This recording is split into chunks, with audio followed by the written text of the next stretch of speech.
Hey guys, welcome back to another Summoner's War video, and today I'll be covering two things. I'm quite late on the second one, but let's go on the first one, which is the Ancient Transcendence Scroll. So this particular information is being data mined, and this scroll will probably be coming out during the Christmas period, where we actually got the Transcendence pack every year. But this time around it's quite different. So what's the difference between the Ancient Transcendence Scroll and the normal Transcendence Scroll is that it will summon a net 5 that you do not possess, okay? And it will not include net 5s that are collab monsters, fusion monsters, or ifrits. So it's kind of good because you won't be able to summon fusion monsters as well as street fighters or their equivalent monsters. So that is quite nice. But the thing is that it does not work with blessing. So if you have a blessing, it doesn't pop the blessing for this particular scroll. Otherwise, I think it will make this scroll too OP. You have two new net 5s that you can choose. So for this, it's really up to luck. What's my view on this particular scroll? I mean, I'm not sure the price point for this particular scroll. I hope it would be the same price as the normal Transcendence Scroll every year. But if this Ancient Transcendence Scroll happens to be more expensive than the normal Transcendence Scroll and both are being released during the Christmas period, my advice for newer players with not many net 5s to just go for the normal Transcendence Scroll, because the chances of you getting a new net 5 would still be higher. So it might not be really worth it to purchase the Ancient Transcendence Scroll if you are a pretty new player at a higher price with not many net 5s.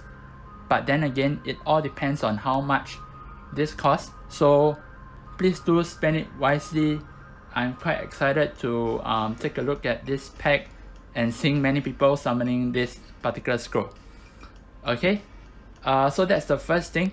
Now moving on to the second team will be, second thing, not the second team.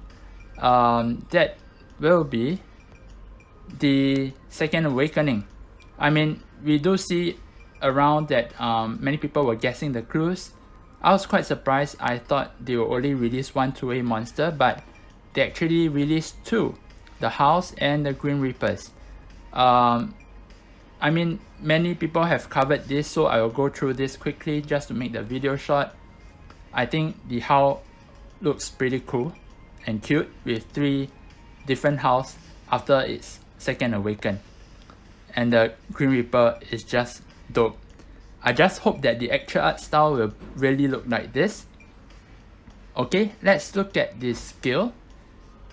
For Lulu, I think once you Second Awaken her, she's really pretty OP.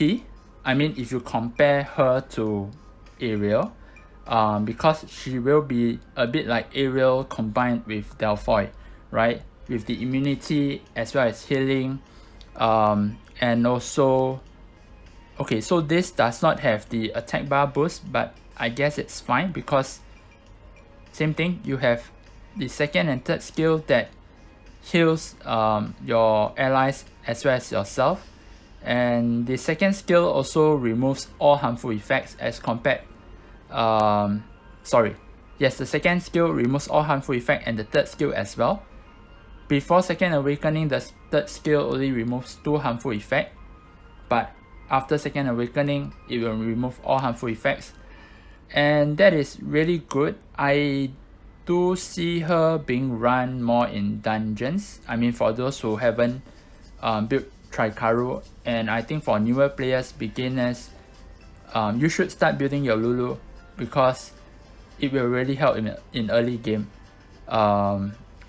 So that's about all for Lulu.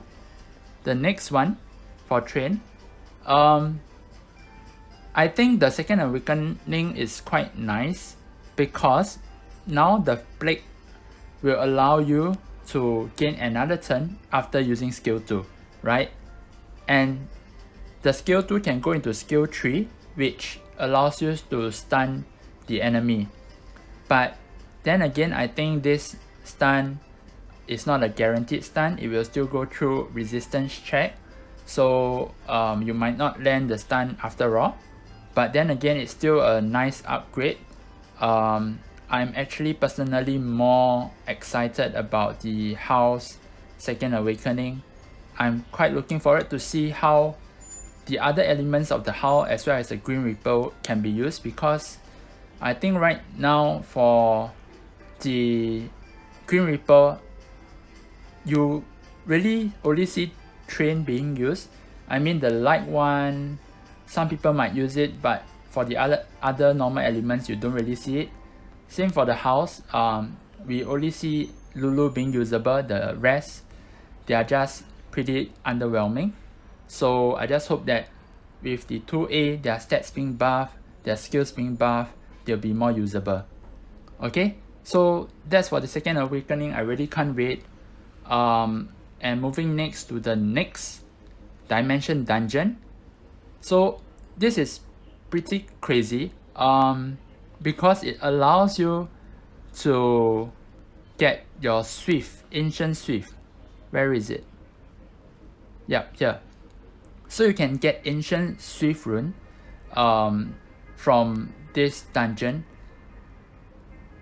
But let's see the drop rate, because even though you might be farming this over and over again, but you might not find a good Swift set with speed substat, things like that, right?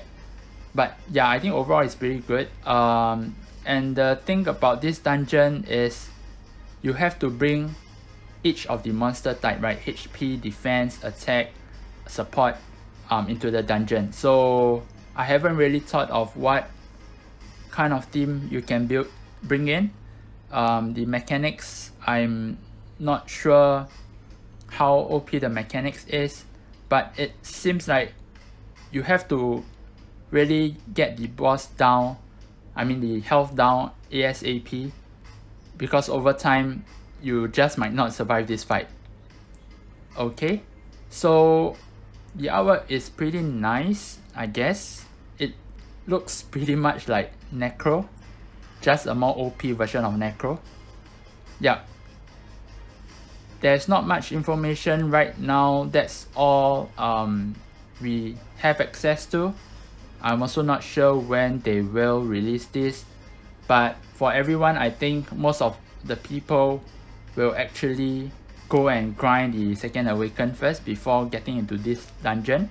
And for players who can grind the 2A, I think you should before going for this dungeon. Alright, so that's all. If you like my content, please subscribe to my channel. That really helps me a lot, and I will see you in the next video.